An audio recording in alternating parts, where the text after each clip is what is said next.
You are listening to the Mark Guzman Podcast Experience.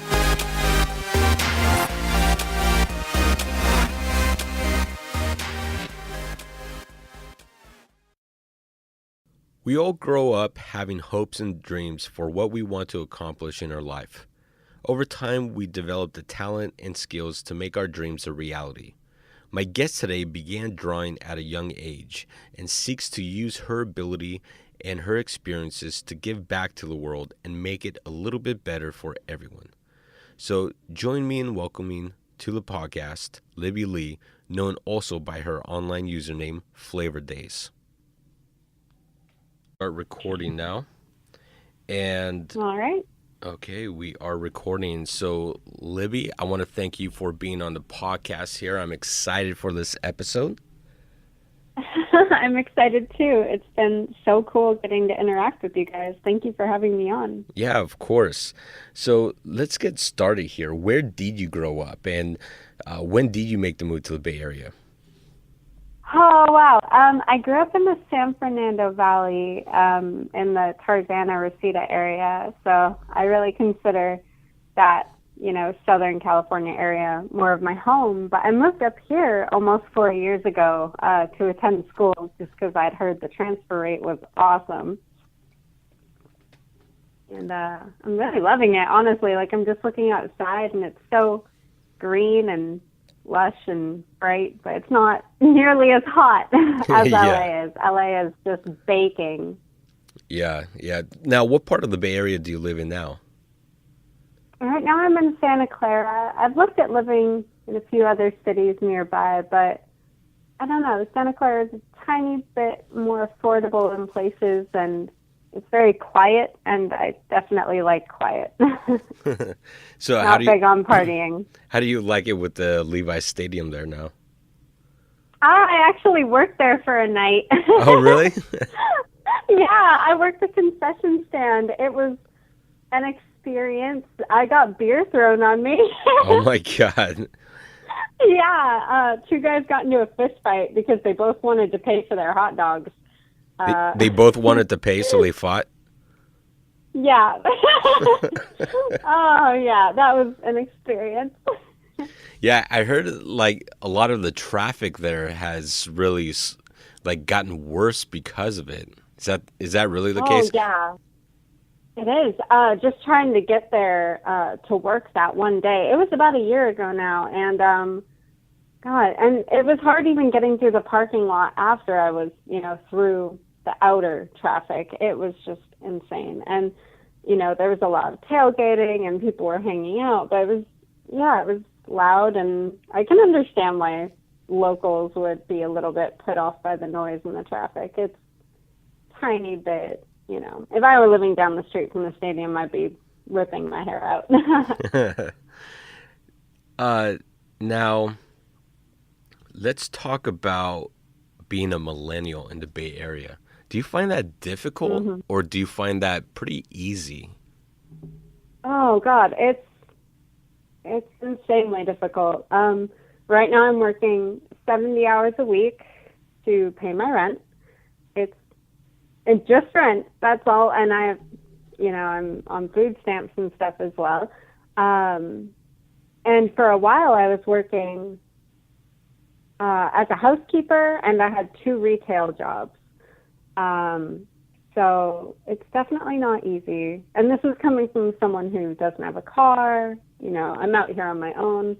So I'm sure other people have had different experiences. I know that when I was in school, a lot of my classmates who were a few years younger but still in that millennial bracket, a lot of them were living with their parents, and their experience was very different than my own. But as someone who moved here from down south, it's definitely been quite a transition.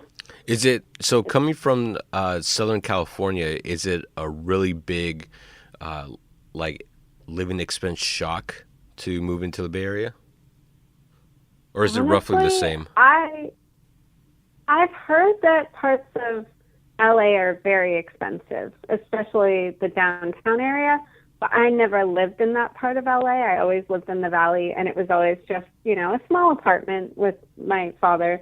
So moving up here, where, oh my gosh, just looking at the rent prices, the comparison, which I do often because I eventually would like to move back down, it's quite a stark contrast, several $100s. And I mean, up here, overall, it's safer, it's cleaner, transportation's better, especially now that more Google employees and whatnot are taking buses, because when they comment on, scheduling and stuff, the city will listen because they have all this money pouring in.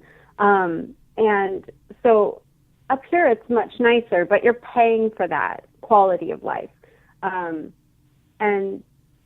when I think about moving back down south, I recognize that it's not going to be as clean. The crime rate's going to be a little bit higher, but it's definitely more affordable. So that's kind of what's motivating me in that direction. If they were of similar cost of living, I would definitely stay up here. It's beautiful. It really is.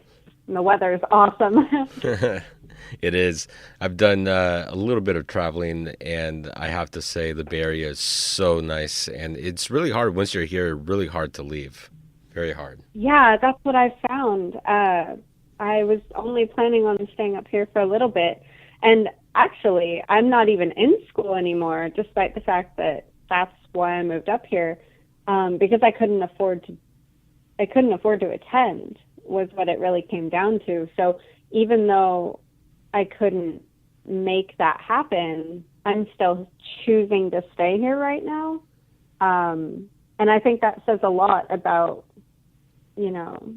how nice it is and how hard I'm willing to work to stay. And I know a lot of other people who've moved up here and they'd never leave. I mean, I used to get a lift to work every day because it was actually cheaper than the buses. And I would talk to the drivers, and a lot of them, I'd ask them about how they felt about the area because I was fairly new. And almost every single one said that they would never want to leave, that they're, this coming here was the best decision they ever made. And that says a lot. Yeah. Now, let's talk about becoming an artist. When did you start drawing, and what were some of your early influences? Oh, man.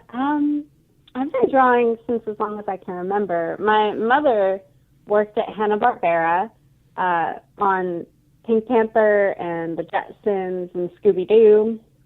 She did color cells, and she actually still had a few back when I was a kid that she would show me that she had been allowed to keep. And I think I'm pretty sure I got it from her because my dad could not draw a stick figure to save his life. And I grew up with a lot of, I was very lucky in that I had access to a lot of media growing up. Like, we had cable TV, and we did have the internet. Granted, it was like crappy dial-up AOL, but I had that. And so I had a lot of exposure to import media, and, even when it wasn't airing on TV, I got to see a lot of Japanese animation, and it was a huge inspiration for me growing up. Stuff like Kiki's Delivery Service and Sailor Moon and Outlaw Star. I was just enamored with it, and I couldn't stop watching it. And I would go to school when I was literally like 8 years old, drawing characters from the show that was definitely for adults. My teachers and the caretakers would be like, "Oh, that's really nice. What is it?" Like, they just wouldn't quite. All the other kids were drawing dinosaurs and the Powerpuff Girls, and I mean, I drew those things too, but I think some of the stuff I drew kind of surprised them. They'd just never seen it. So I'd say that even when I was a kid, I definitely had the creative bug. Now, do you actually take classes to learn how to draw, or you self-taught? I'm almost entirely self-taught, even though I'm not super fond of the term, just because I did have the internet, and it helped me greatly in coming to understand things like color and anatomy. But I only recently started taking classes with an awesome site called Schoolism. They're amazing. It's basically a bunch of industry professionals who take the time to make courses and post them online. And they even have a more expensive one-on-one option where they'll critique your work. And these are people who work for like DreamWorks and stuff. It's insane. And I found the subscription just so worth it. I wish I had started earlier because my improvement is skyrocketing. It's awesome to see. Okay, I just pulled up their website, so schoolism.com. Yeah, they're so amazing. And they also, Bobby Chu, the founder, he has a YouTube channel where he interviews industry professionals, totally free to view. There are hundreds of videos. And one of my favorite interviews is with Ian McKay, who worked on a movie that was also super influential to my art growing up, which was Terminator 2 Judgment Day. He is just the brightest, most optimistic, incredible, creative person I've seen on that channel. And just the way he talks about art and life is super inspiring. I really recommend that anyone with any sort of creative interest or even just an interest in the Terminator films, it's so worth watching. Just that 40-minute interview. It's fascinating. Yeah, I mean, it looks pretty incredible what they do here, and I see they hold workshops all over the world, which is pretty neat, too. So it's not isolated to just, the Bay Area or California or even the U.S. Yeah, I think Bobby Chu is actually based in Toronto. So they've reached out to a lot of people in Hollywood and California and whatnot because a lot of the animation industry is, from what I hear, there's a good concentration here in California, also some in Texas.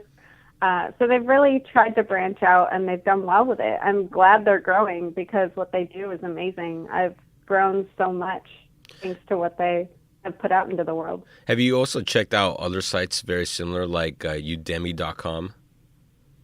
I haven't checked out Udemy. I've heard good things. And there was another one that I hear a lot of creative YouTubers promote. God, I can't even remember the name now, but it's kind of a similar setup where you pay into it and you have unlimited access to classes.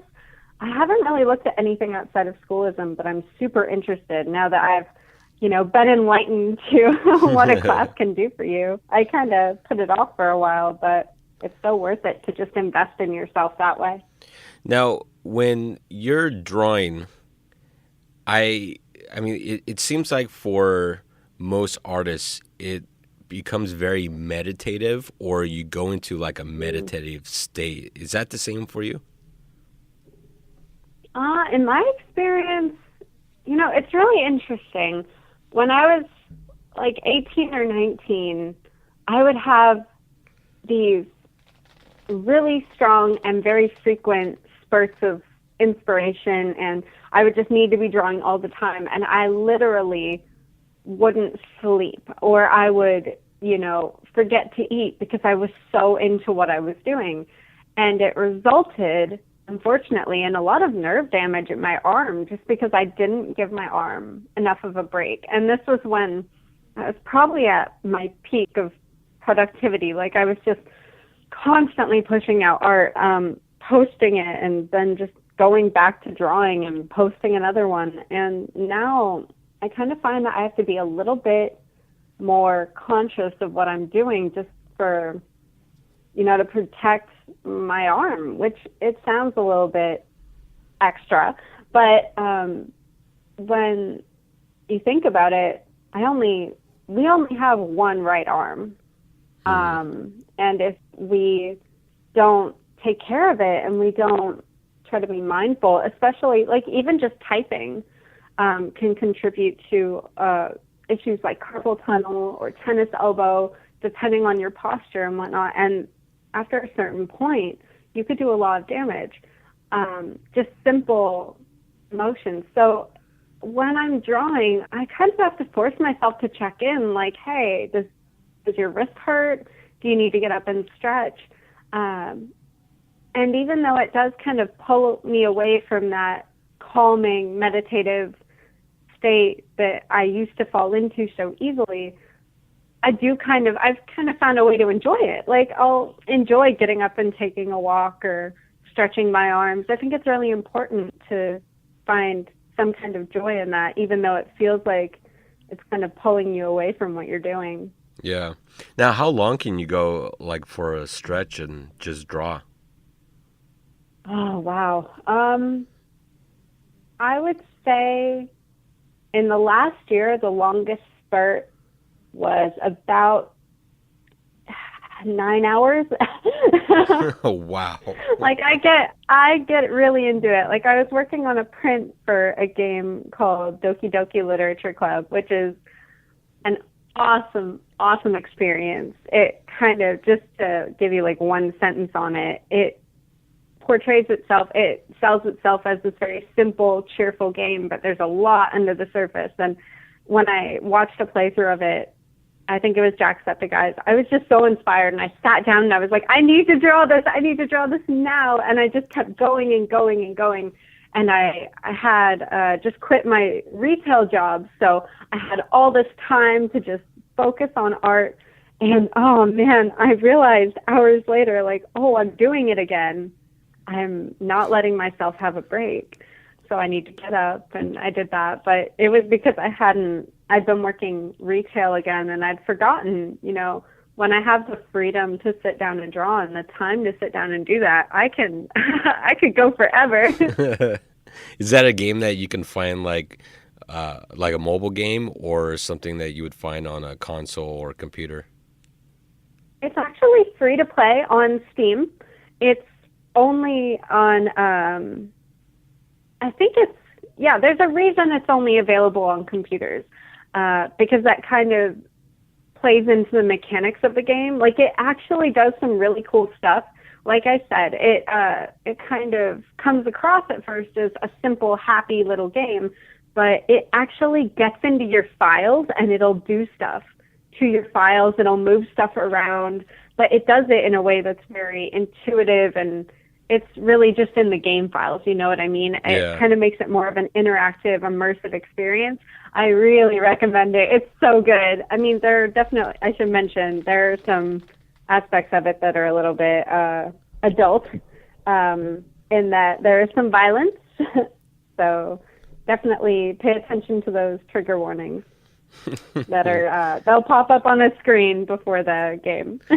Now, how is digital drawing different from normal, hand sketch drawings? And obviously one's digital and the other one's not, but from an artist's perspective, how do the two compare?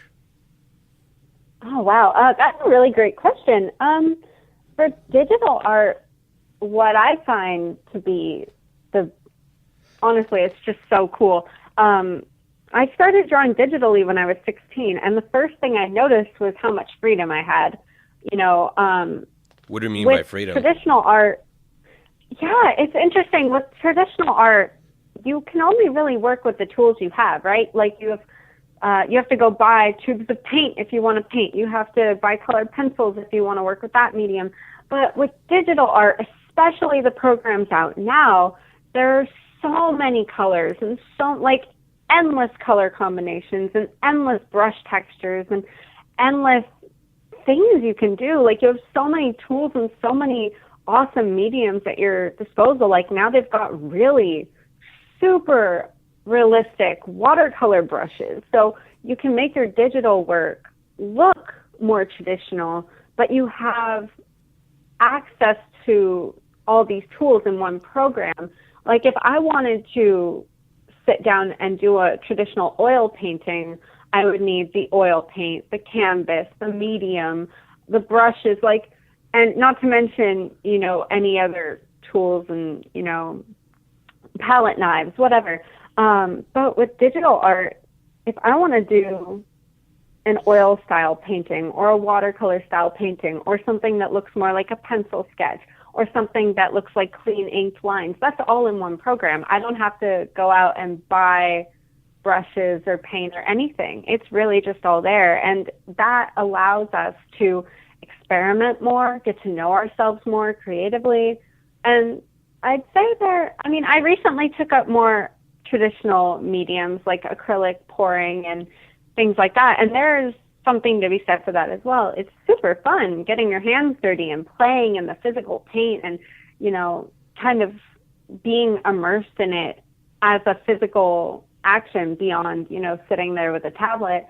But honestly, I think the experimentation that comes with having all these tools at our disposal in digital art programs, it can really lend itself to some interesting pieces and definite improvement.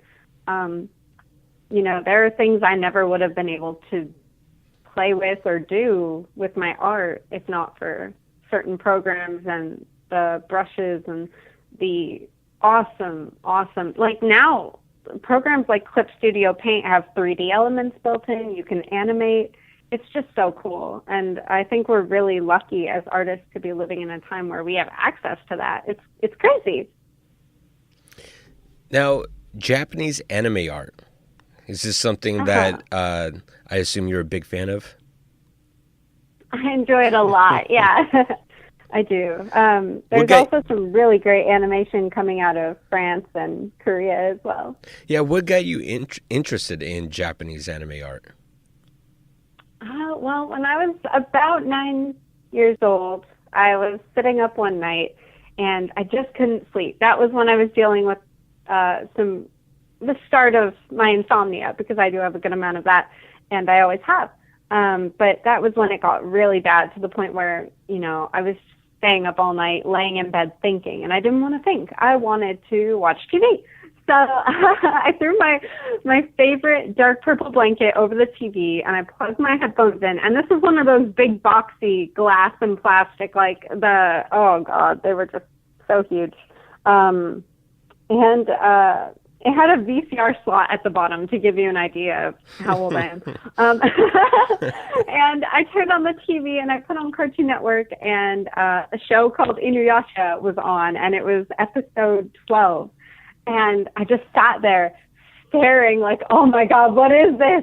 I was so fixated because I had grown up with shows like Tom and Jerry, or, stuff with Bugs Bunny or Ed, Edd n Eddy. And as much as I like those shows, they were definitely targeted toward, it was a different audience than a lot of the Japanese animation that was on TV at the time. A lot of it was quite adult, honestly. And so I was watching this show that dealt with things like loss of a parent, which I had experienced very recently. And, the fight with good and evil. And it was so interesting to me that they were actually, I was like, whoa, there's a show it's a cartoon, basically, that deals with these things? What? So that was what really got me hooked, just the fact that it was an animated show that dealt with some really tough subject matter. And, I had never seen that. And not to mention the animation was just beautiful. I actually own that show on DVD in full now. And I was just rewatching it, and it's still beautiful, even 10 years later. Oh my God. So I'd say that was a major, major part of it. So let's talk about your art, because what does your art look like? What are the messages you try to portray in art? How do you... What's your style? Let's get into that. Style is such a tricky topic. And I bet it changes, right? It does. It shifts as you learn. It's interesting. My style has definitely been changing as of late. I'm playing more with color, something I was always afraid of up until, I'd say, last year. One thing that has been consistent with my art is that I love drawing people, or characters in general, but I tend to gravitate more towards human or human-esque characters, humanoid. And I don't know, there's something about being able to make a person. It doesn't really, I don't know how to explain it, but being able to sit down in front of a blank canvas and start drawing, and suddenly you have a human in front of you or something that resembles one, and they're portraying or conveying emotions and they're feeling something, they're expressing something. It's really cool. One thing I really enjoy is trying to find cool compositions. It's something I'm really just starting to experiment with, but I love it. I like character design overall. My style tends to shift more than my core subject matter. I would say it's a bit cartoony, a little bit. Like, I like playing with proportions and whatnot. But there are also definite aspects of I'd call it semi-realism. If I had to simplify it and stick it in a box, I'd just call it semi-realism. It's got aspects of playful, a little bit, maybe slightly alien features, proportions you wouldn't find on an actual human face. But I do want it to look like a face, and I go for that. I also enjoy drawing nature and painting environments. It's something I want to improve with a lot through 2018. It's super fun. And outside of digital, I do acrylic pour paintings, which I have found to be super therapeutic. You basically just mix some acrylic paint and some medium like Floetrol, and you kind of find some interesting color combinations and you pour it straight onto the canvas and you get some really cool stuff. Very cool. Now, what are some of the platforms that you use to get your work out there? Like, is it all social media, or do you use various like Etsy, Shopify? Like, do you actually sell artwork? What are the platforms for you to distribute your art to the public? Well, the first I got on was Tumblr. So I do have a Tumblr blog, which is actually where I'll be more likely to get to everyone's questions and kind of try to reply to people. Twitter is another one, very fun, very social. I like the social aspects a lot. I've met so many amazing people. I've heard so many cool stories just because I'm there. And I have an Instagram, which I use my story to kind of show snippets of my actual life, like the space around me, rather than just, myself in the digital space. I have a Ticktail, which is where I sell small merch. I used to list my excess stock after conventions because I used to occasionally table and stuff in Artist Alley, where I would list it and sell it to anyone who was interested after the convention in buying that. I still use that shop. And I'm going to be putting up some traditional paintings, like my pour paintings, sometime this week. A few of the ones I have sitting around my room at the moment. But I've been contacted a few times right after posting pictures of new paintings where people snipe them and just be like, oh, how much are you selling this one for? I want it right now. So I don't even get a chance to list it. And let me think. Wow. And I'm sure Patreon. And what? I also have a Patreon. It's really great. Awesome. And I'm sure the digital photos or the digital art is a lot easier to sell because you could, save it as an image and distribute, or do people ask for an actual printed copy of it? It kind of varies. I don't know, it's also accessible now. So yeah, sometimes it really is just a matter of sitting down, making something and posting it in the span of an hour or two. And sometimes it's a lot more intensive than that. It's so varied.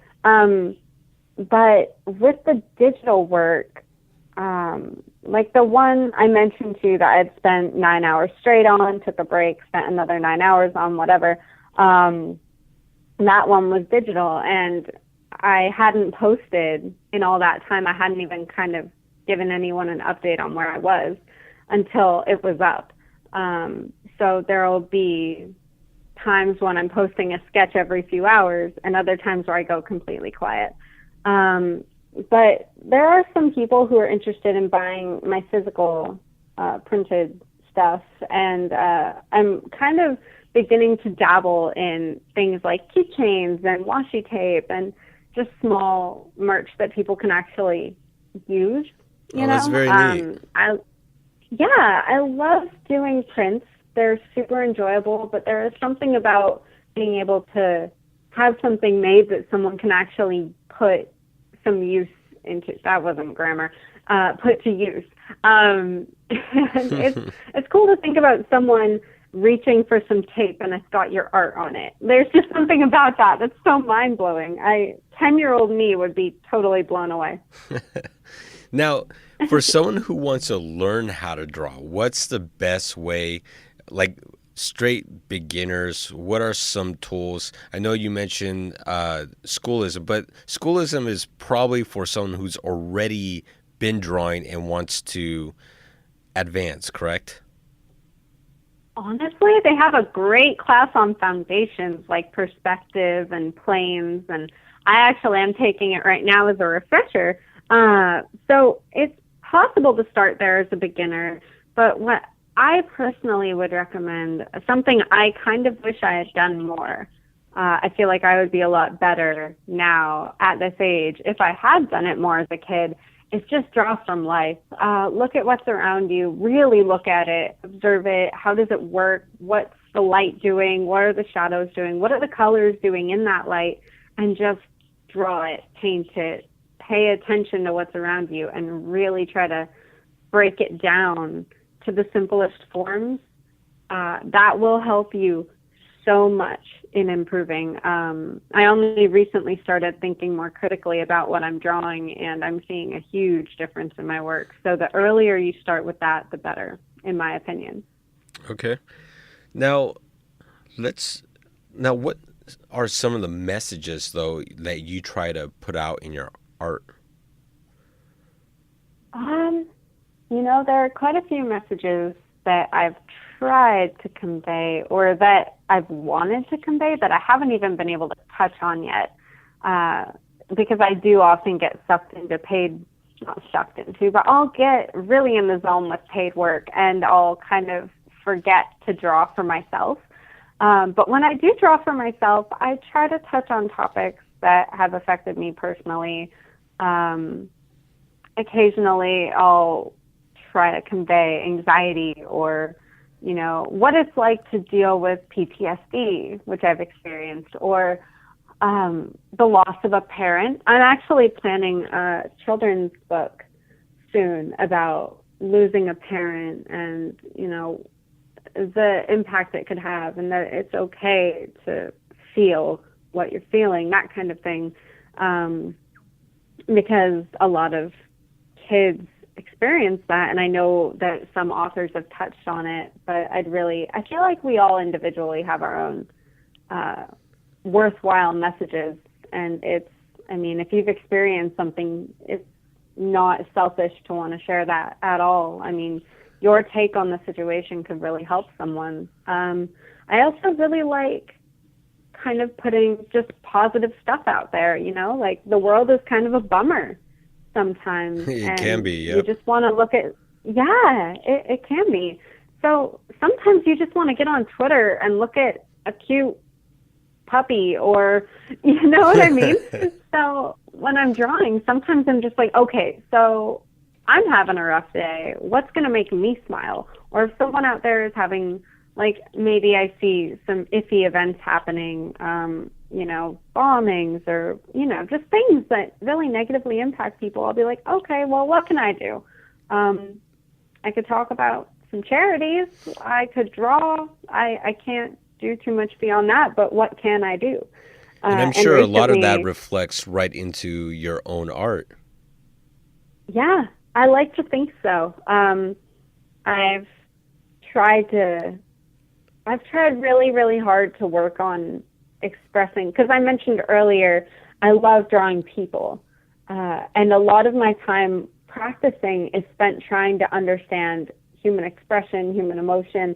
Like, how can I put that into my work? And it's kind of difficult because humans are complex and expressions are so nuanced, and there's a lot to learn. That also comes with observational drawing. Like when you're watching people on a bus or in a cafe and you're drawing them, you're going to start to notice little things like, oh, this person looks kind of stressed about their assignment, or, stuff like that. So you kind of just in doing that, you really learn a lot about yourself and the world around you. And I think it's really important to find something to put into your work, a message or something. You know, it's fine to draw just because you want to make pretty work. Don't get me wrong. You're still putting something beautiful into the world.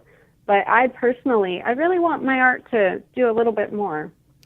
Now, when you said you love to draw people. When you draw people, and I'm really curious about this, do you find it easier to convey emotion through the body language that you draw or through the facial expression?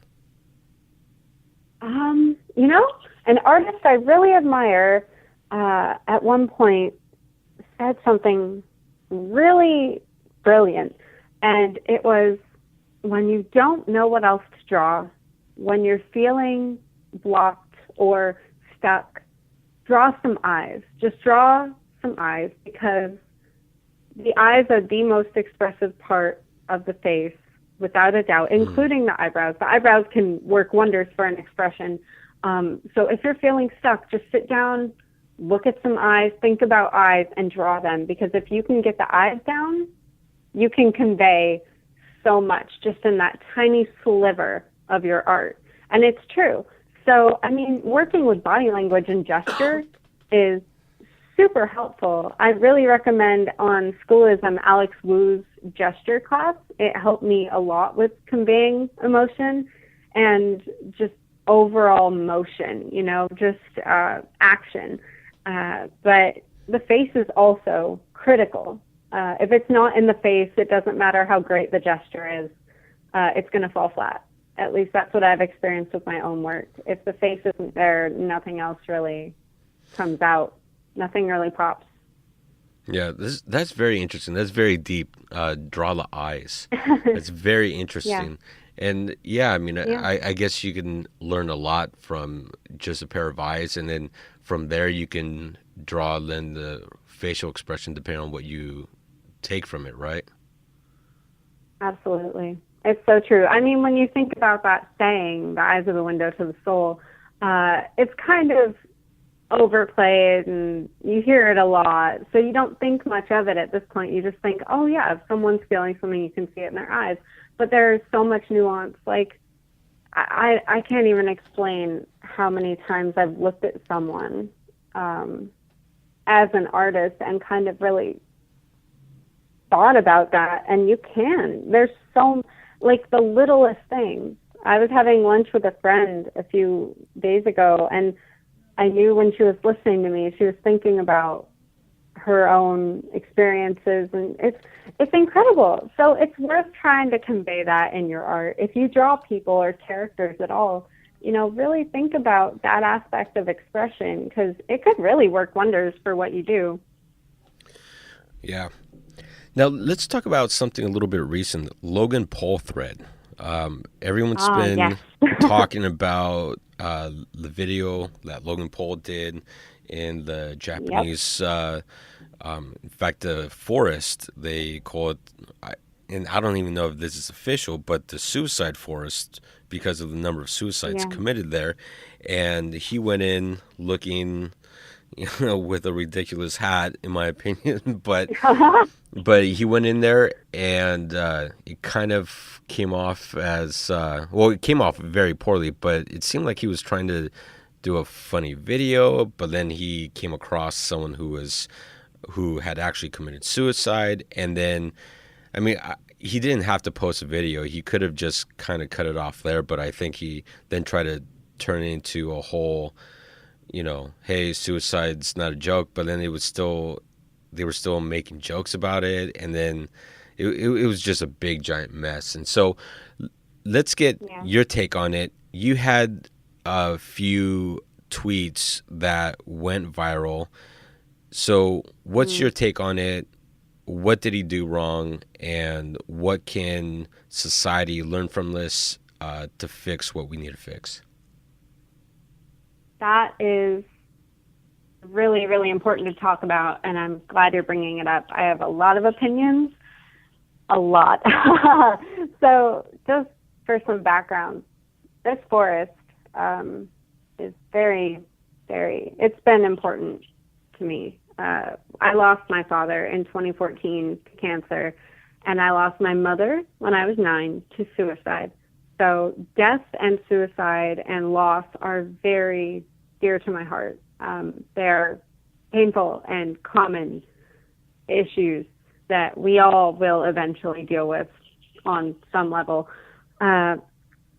So I first saw the issue mentioned on Twitter, as a lot of people did. I am very grateful that I did not check out the YouTube trending page, as, a lot of minors did. A lot of children saw that video, and not necessarily just people who were subscribed to him. It was on the trending page for a while, and that's a whole other issue, YouTube's handling of that situation. It was pretty sus.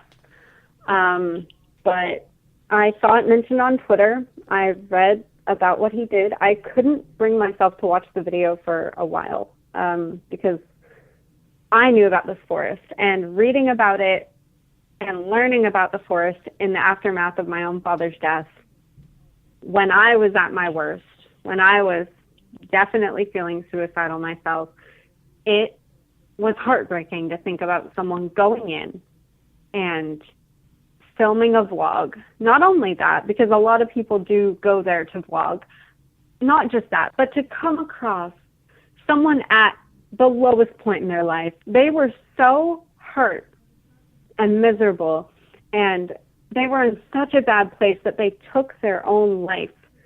Like something I said in my thread, to take your own life, you have to override the very instinctual fear of death, the societally ingrained fear of death. Like, society does a lot to hide death from us, which is, it's an interesting topic. It's worth looking into. Long freaking point short, go check out Caitlin Doty on YouTube if you have time. She talks about that issue. She's a mortician and a speaker, and she's amazing. She touches on it a lot. So like mortality awareness? Yeah. She's actually, what's the word? She's got a Twitter called The Order of the Good Death, and it sounds creepy, I know, but it's basically just promoting death awareness, being prepared, have your advance directive in order. Like, it doesn't matter how old you are, what stage of life you're in, have your advance directive ready, make it easy for your family, look into your options, be aware that it's going to happen, and the more you're prepared, the easier it will be on everyone involved, whether it's someone you love or yourself, stuff like that. So she touches on it quite often, that, death is a personal thing, and it's hard, and the fact that this man who managed to, he was so, you have to imagine how he must have been feeling to do what he did, to take his own life. And he went there and he took those steps, and then to have his body filmed, and not only filmed, but edited, and then not just edited, but posted, and then not just posted, but trending. And there were so many kids, like Logan Paul's demographic, they're all really teenagers or children, like preteens. And a lot of them saw this person that they admire in the forest laughing, which is it should be noted that that is a common response to disturbing imagery, laughter. That is something that it's normal. I know that I've experienced. It sounds bad, but it's normal, huh? Yeah, it is. When I got the call that my father had died, I started laughing. I couldn't help it. I was not happy. I was heartbroken. He was the man who raised me. I loved him, but I was, in a way, like, I think it's different because I had a connection with my father that Logan didn't have with this man. But even without that, I think it's a reasonable reaction. He was probably in shock. There was a dead body. And I will say that as someone who has seen a dead body before preparation, a dead body looks very dead. You know it's dead. There's something about it that doesn't look right. And he was seeing that likely for the first time. And I genuinely feel that he may have just been so stunned. The fact that it doesn't make what he did any less wrong at all. But I think it's a normal reaction in a way. But the fact that a lot of us recognize that laughter can be a normal reaction, but the fact that he proceeded to make jokes and then edit the footage and post the footage, a lot of the people who saw that video were children. And I heard so many stories in reply to my thread about parents or siblings having their loved ones, these kids in their lives, go to them with questions about what suicide was and what death was and why death happened. And that is, in my opinion, not the way that any child should be exposed to death for the first time or suicide for the first time, to see a person's most vulnerable, sad moment broadcast to millions of people.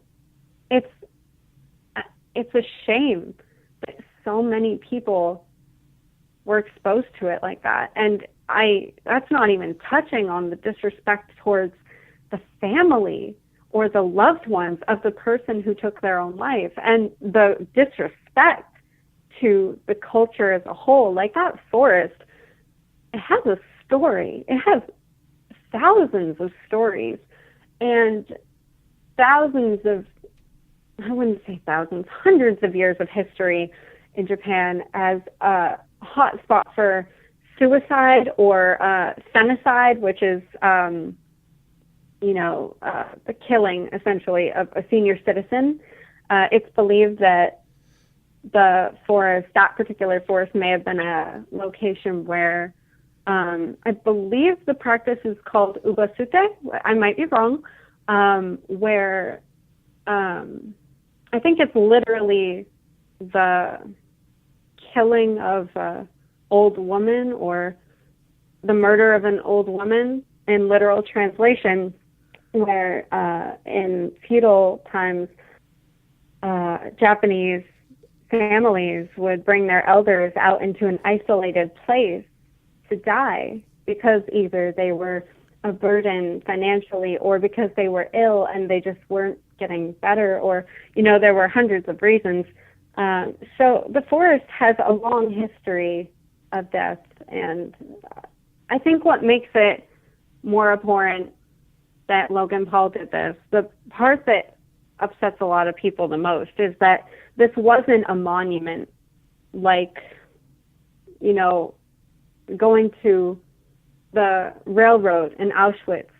It was different because people are still actively dying there. They're still actively going to die.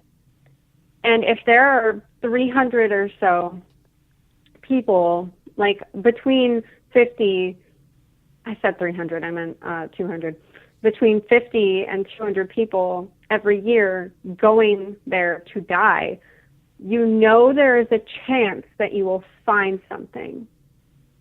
The fact that he went in with a camera, hoping to make what he said was a, quote, fun video in a place where people go to contemplate whether their life is worth living, often taking their own lives, and then claims to be wanting to spread awareness about suicide and depression.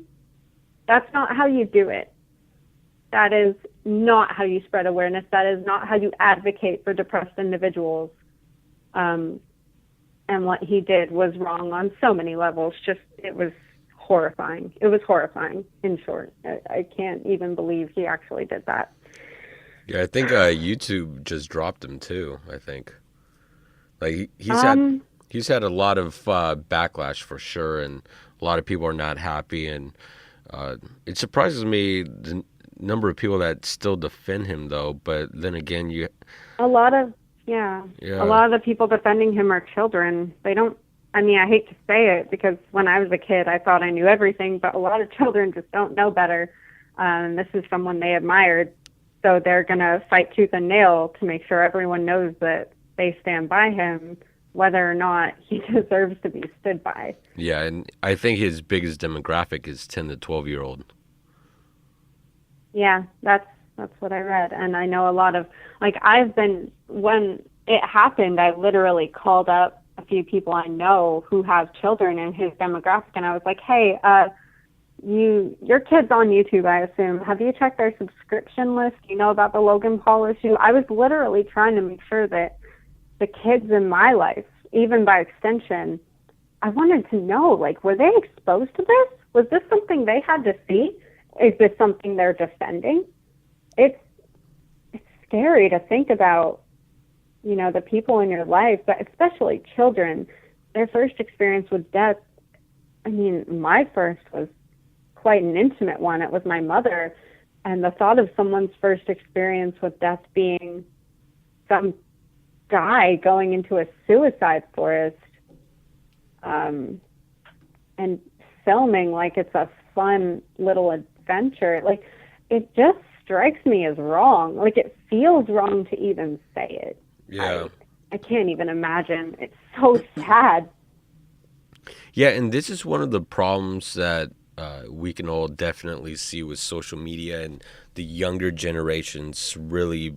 I mean, there's so many 3 and 4-year-olds that know how to work cell phones and computers, and they're on social media already, especially on YouTube. And, you know, as the younger generation, they're on these platforms, they're being exposed to a lot more things a lot younger than when you and I grew up, right? And it's just out there. And then you go into the whole discussion, well, what's the responsibility of the people posting, right?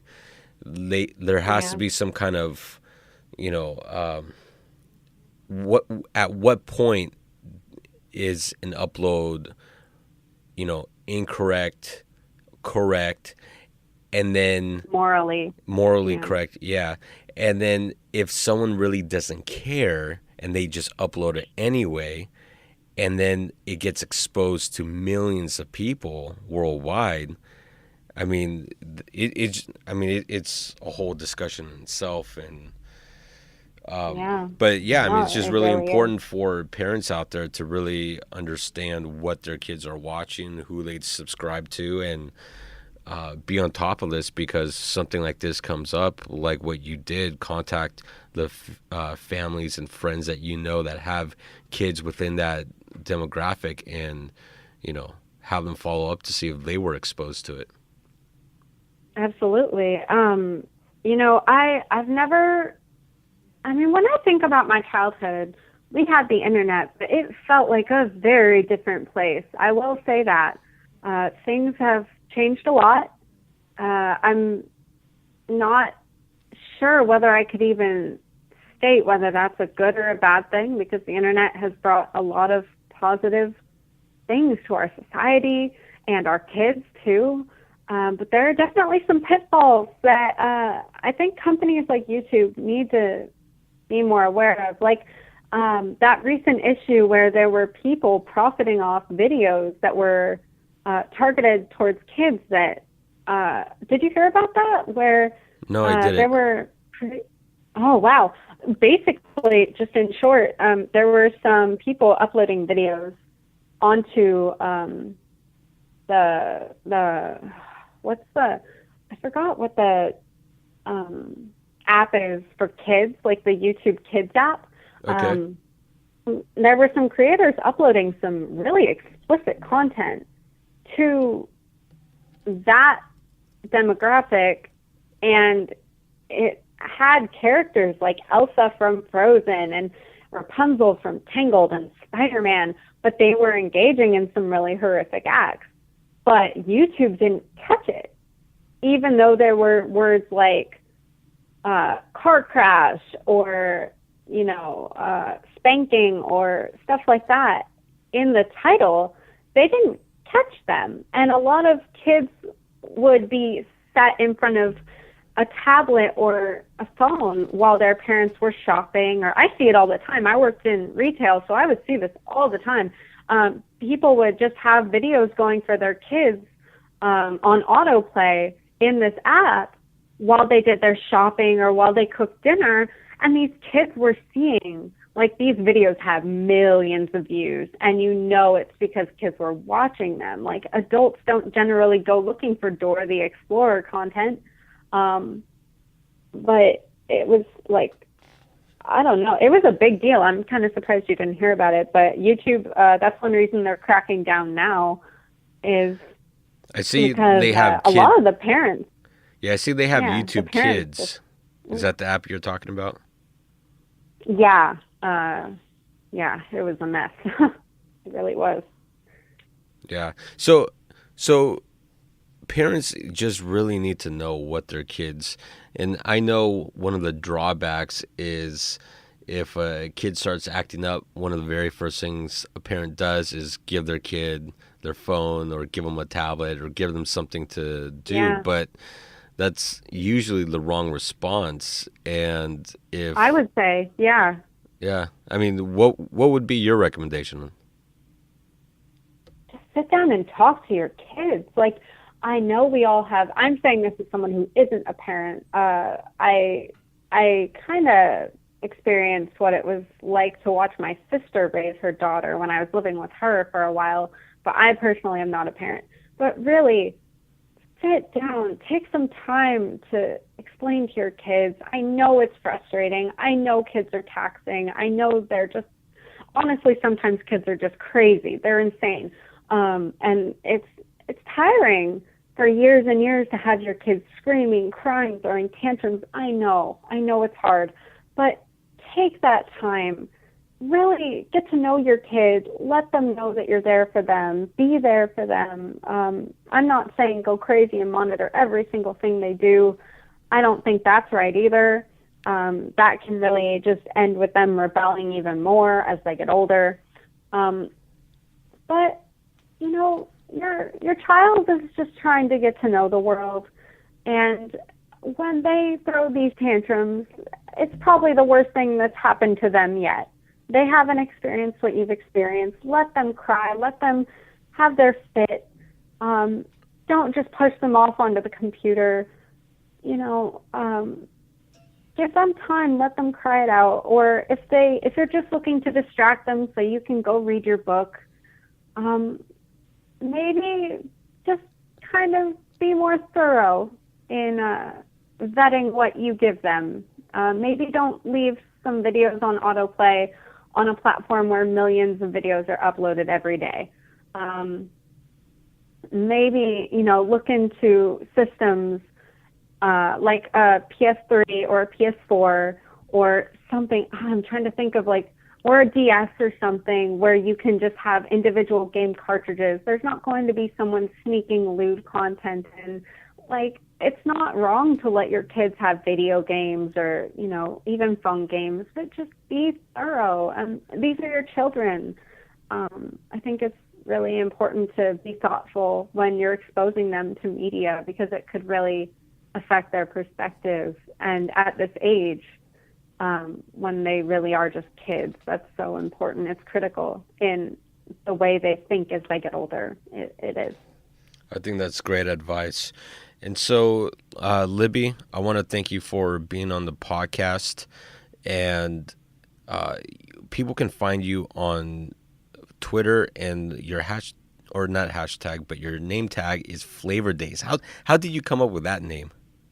Actually, I kind of wanted it to feel like I've talked about before. One of my major goals with my art is to just convey emotion, and the name itself kind of feels a little bit nostalgic. You know, your Flavor Day is like you're thinking about maybe things you've experienced or tastes you've had or things like that.